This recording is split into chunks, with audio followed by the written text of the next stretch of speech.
Mr. Paul Schaefer. Paul! Thank you. It is such a thrill to be here. David, I had a very successful day. I was taking meetings all day. I took lunches, meetings. I've been meeting on my upcoming special. Oh, you have a special? I'm kind of excited about it. I don't want to talk too much about it. You know, I don't want to jinx anything, but I've got a working title. What is that? It's Schaefer, Come Celebrate.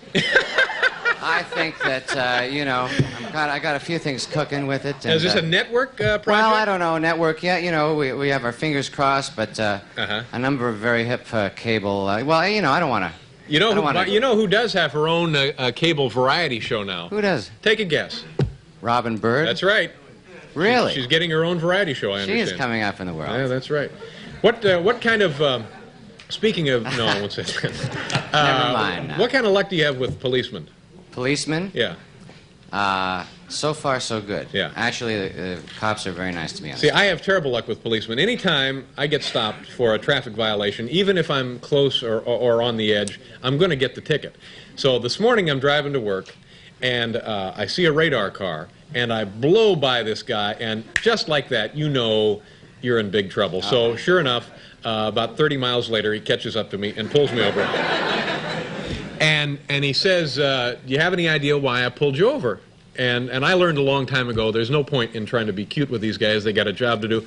So I said, of course you pulled me over because I was going 75. And he said, yeah, that's right, you were doing 75. He was so taken aback by the fact that I just owned up to doing 75, he said, well, I won't give you a ticket then. I thought that was pretty nice of the guy.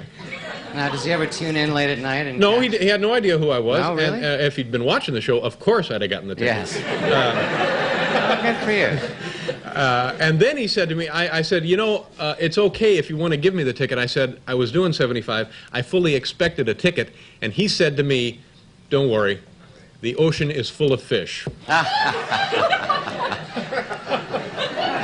he said.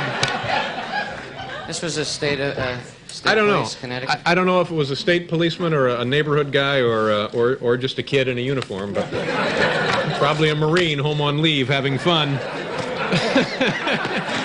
Could happen, I guess. Okay. Oh, here's viewer mail, and look, we don't have an official blue card. See, look, the actual viewer mail letters are on substantial cardboard blue cards. This is, I guess, what? Okay.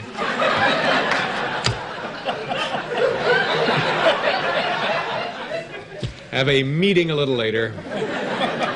Okay, let's get right to it. Ladies and gentlemen, you've tuned in on Thursday night. That means we answer our voluminous mail from all over the four corners of the globe. Let's get right to it, shall we? Dear Dave, please don't send me one of those sponges. I wouldn't know what to do with it. Thank you, John Savage. And I see John has enclosed a photograph of himself, and John says he wouldn't know what to do with a sponge. Well, John, judging from your picture, perhaps you might consider washing with it. Okay, let's move on to letter number 2, ladies and gentlemen. It's this flimsy one right here. It may not even work.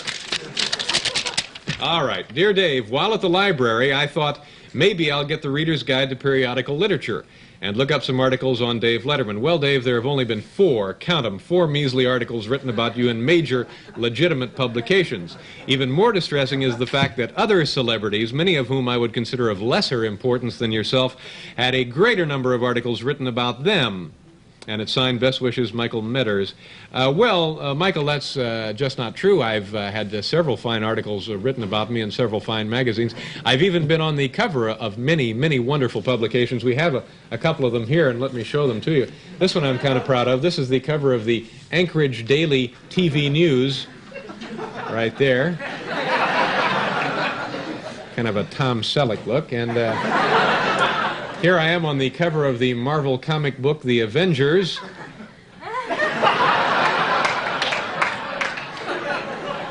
That's when I was doing stand-in work for John Davidson. I'm especially fond of this one. This one is, of course, the popular periodical Fort Wayne After Dark. Yeah, I didn't think so. And of course, here is the Steep. I was on the cover of that. This is the magazine of tea lovers.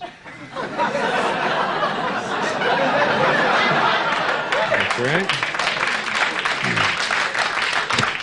And and here I am on the cover of Consumer Price Finder, and there you go. So you see, I've been on the cover of many, many magazines. It's this lousy paper is the problem with that one. Dear Dave, letter 3 begins, how are you? Smile, guess who? Oh, I see, this is, this is Candy. Oh, no. This comes from Jim Larchide, Brookfield, Wisconsin. Ladies and gentlemen, I have to make this announcement periodically. When you send in a letter, please do not include food or candy. We, at sometimes during the show, have problems with ants. So I'm going to have to ask you. Oh, no, look at this. Tommy, can we get somebody in here to... Oh, see, it's happened already. Well, thank you very much, Tommy. Okay, Tommy, the first row is nodding off. That'll be enough. People gasping for wind. Letter number 4. Dear Dave, as you know, things literally have been bustling around NBC because it is college week on the Wheel of Fortune. However, did you know that your name was the answer for one of the puzzles on today's show? You have finally made the big time. Congratulations. Your #1 viewer, Marty Ruggles, Irving, Texas. Well, of course, Marty, we knew all about that, and you're right, we were all kind of proud about it. In fact, we made a tape recording of that particular show of Wheel of Fortune. Take a look at the excitement here. Remember, players, we're looking for a famous late-night talk show host. He's on NBC at 12:30 a.m., Mondays through Thursdays. Here we go. Should be easy.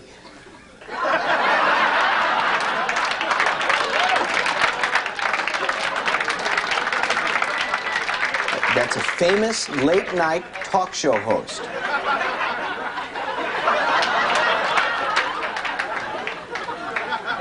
Late night.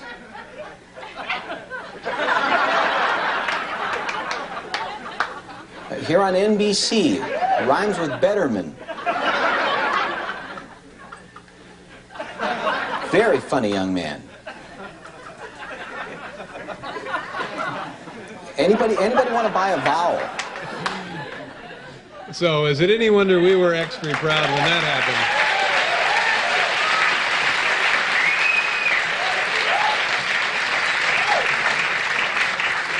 So, let's see, where are we? We're up to number 5? Is it 5? Sure it is. Dear Dave, I guess this clears the air about Paul's rock expertise.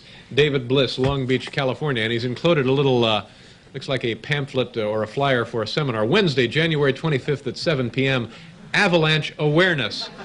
In the mall conference room, Paul Schaefer from the U.S. Forest Service will be on hand to discuss the dangers of avalanches and how to detect and avoid them. Stop by for this clinic and make your next winter outing a safe one. Goodness. Paul, I knew you were a versatile person. I had no idea that there was this other side to you. Well, I guess it's true. I hang with the forestry department every now and then. I don't know. I got a kind of a nutty, offbeat approach to my lectures when I do them. Yeah, now what would have this discussion about avalanche awareness been like? The avalanche thing? Yeah. Well, this is a very, very marvelous David Yazbek composition, which I do in the lecture thing. It goes something like this. Avalanche, avalanche, you cuckoo crazy avalanche. That icy bundle could start to crumble and it's hanging right over your head. Soon we'll all be dead. Hey, unless we are particularly careful to avoid making loud noises with explosives, unnecessary use of crampons or ice axes, and any slope comprised of unpacked dry snow steeper than 25 degrees, and that's how to avoid an avalanche. Avalanche. Hey, and watch out for mudslides on the way home. Thank you very much. Avalanche!